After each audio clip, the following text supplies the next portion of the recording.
Hi, Matt with etrailer. If you have a 2023 BMW X5 and you're looking for a chain that's going to get you through those more heavy-duty conditions of snow and ice, then the Titan chain tire chains with the square links and cams are going to be a great option for you. So let's check them out. Now we're going to have this on tire size 275, 45, R20. Now this will fit a variety of other sizes. That's just the size we have today. Now we're going to have this on our rear axle is what the manual recommends.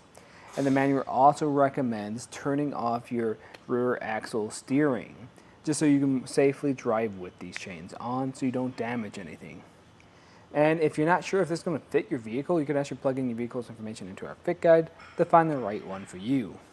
Now these chains are going to be made from a manganese nickel alloy, so they're going to be very robust and they're going to last a long time since they are going to be rust resistant.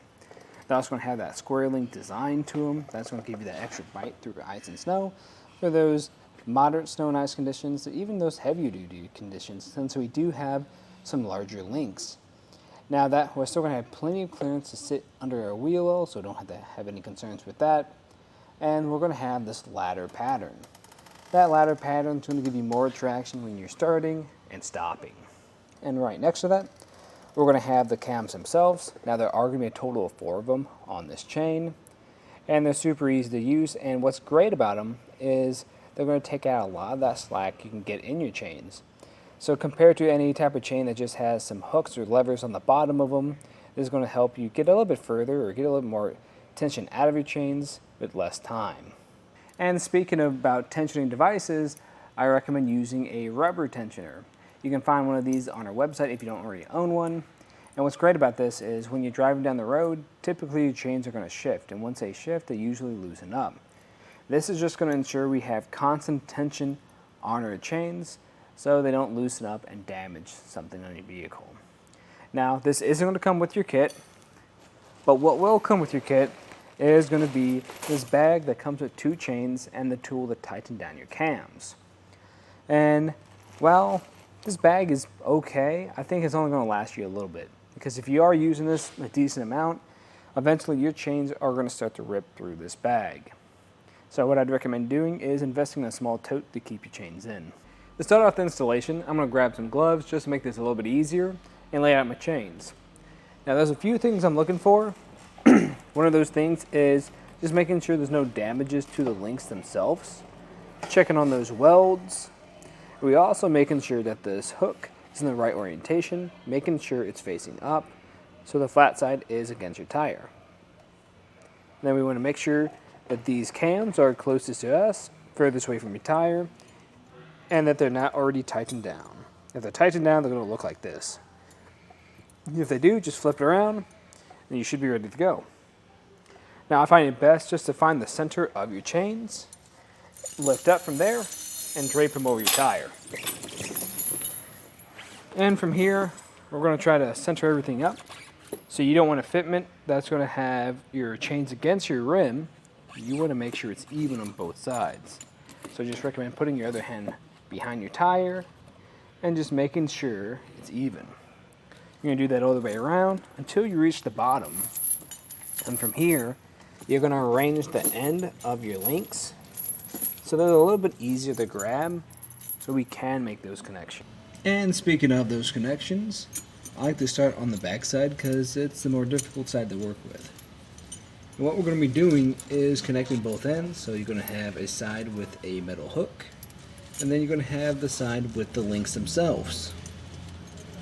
This might take you a few attempts just because it is a little cramped back here. And you want to make sure you have a good even fit so it's not too tight on one end or too loose. Because if it's too tight, then it won't give you an even fit on the front and back side.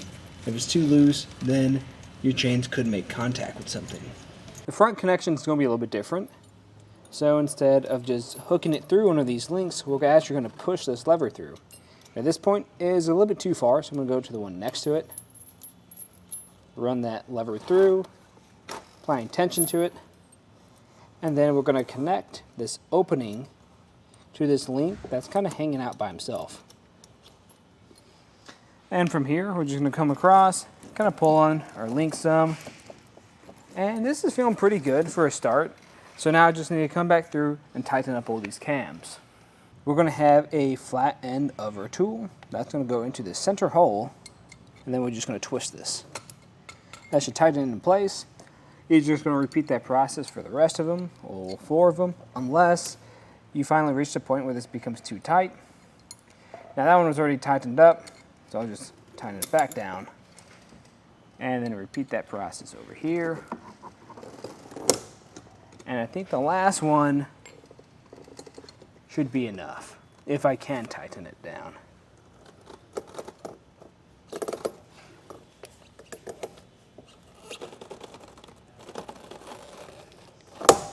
And that's going to be a really tight fit. I'm going to come back through here now. Just try to pull on this some. And yeah, this chain isn't going anywhere. Now what I recommend doing still is using a rubber tensioner because of the reasons I talked about earlier. And when you're using this, I find it best to kind of put these on in a star pattern, just so it kind of evenly distributes that tension. And when you hook your hooks in place, just make sure they're facing away from the tires so they're not going to puncture anything. Once this is fully installed, you can repeat that process on the other side, and then you can pull forward or back up some, and then check it again, making sure nothing shifted too much. And if it feels good, you can take it out for a ride. But that's just a look at the installation and some of the features of the Titan Chain tire chains with the square links and cams on our 2023 BMW X5. I'm Matt. Thanks for watching.